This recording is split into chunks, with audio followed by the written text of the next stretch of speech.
Hello and welcome to Real Opinions, and today I am going to be reviewing The Void, which is a art house horror creature feature hybrid which is getting a lot of attention and press recently, at least among the cult horror circuit.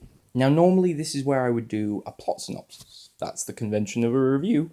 But the thing is, I'm not sure I understood anything that happened in this film, so I'm only going to give you the plot synopsis up to the point where I kind of stopped understanding it. So it begins with a patrolman who is out in the woodland when he comes across this junkie who is bleeding. He decides to take this junkie to the nearby hospital, which is currently undergoing, well, I think it's basically being closed, and they're moving the staff from this place to another one. So at the moment, it's functioning on minimum resources on a skeleton crew. So he takes this junkie in, and he's like, we got to look after this person. There's only like 8 people there. And then all of a sudden, a load of weird cultists surround the building. They've all got these strange triangle symbols on their robes.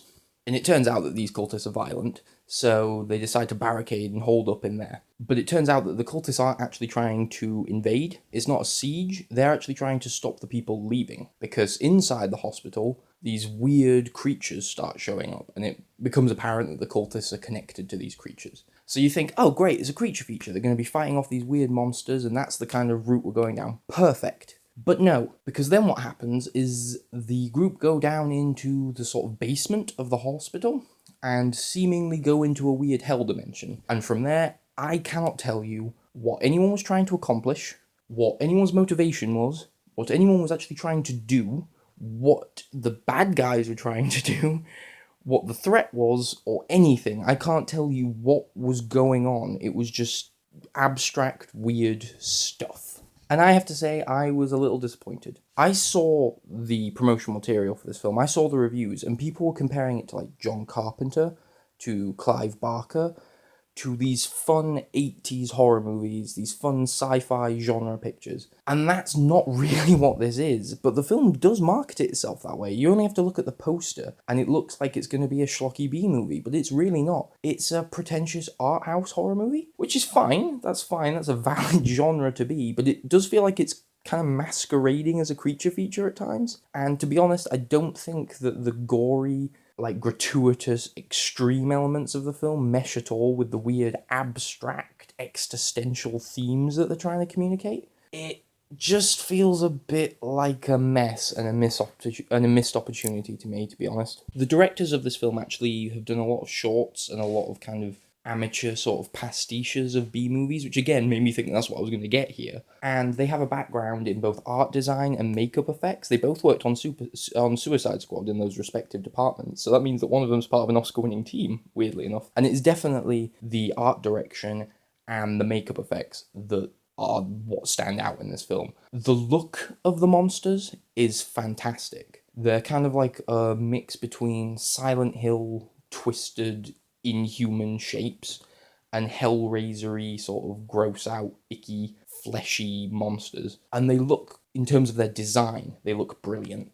The effects that actually execute them, they waver between some that are really good and some that are a bit rubbery, but they're not too terrible. The problem is, I think even the good effects probably weren't as great as they seem, because it feels like they're really trying to hide them. They're constantly obscured by either dim lighting, flashing lights, or just things obstructing the frame, so I felt like even when the effects seemed like they were okay, they were being hidden and obscured quite a lot, so I never felt like I got a good enough look at the monsters. Equally, it has like a sort of, it shows some of the gore, and that it feels like it shows the gore when they knew they could do the effects well, but other times it kind of shies away from it. I think that was maybe a kind of budgetary thing rather than an artistic choice. But that's my main positives: the monster design, the set design, and the effects. And it all culminates in this moment about halfway through the film where I went from kind of bored to genuinely sitting up in my seat in excitement. Like I thought, oh wait, this is when it's going to get good. Because it's this sequence in the basement when all these monsters come out and they all look different, they're varied, they're gross, and they start like smashing their heads against the wall and breaking their skulls, and I was like, oh, this is awesome. Little did I know that that was the peak of the film. Not just because it was quite good, but also because what was going to follow was going to be quite bad.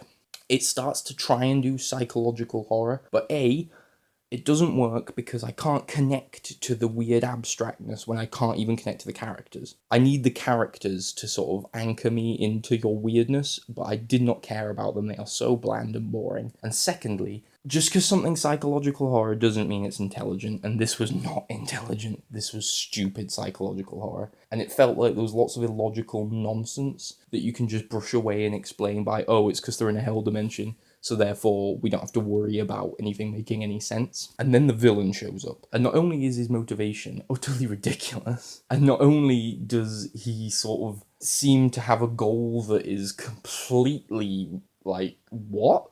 But he's so dull, despite the fact that he really shouldn't be. I'm gonna light spoiler here, but the villain of this film has skinned himself in like a ritual. That's quite a scary thing. He looks like a scary dude, but then he just spends the whole time monologuing in these really kind of pretentious diatribes, like these existential monologues about weird themes and space and time and the nature of existence. And what it feels like is like a character from the Interstellar has been airdropped into the Evil Dead, and while all this really gory stuff's going on, you just hear him in the background droning on, and it's like, what is this? Just shut up. It's really stupid. There's like a monster running around crushing people's bones, and in the background you just hear the existence of man and the nature of temporality and the blah blah blah, and he sounds like that as well. He just sounds so boring, and it was just really off-putting when there's some funnish stuff happening on screen. For me, that is this film's major problem, is that it can't seem to reconcile the fact that it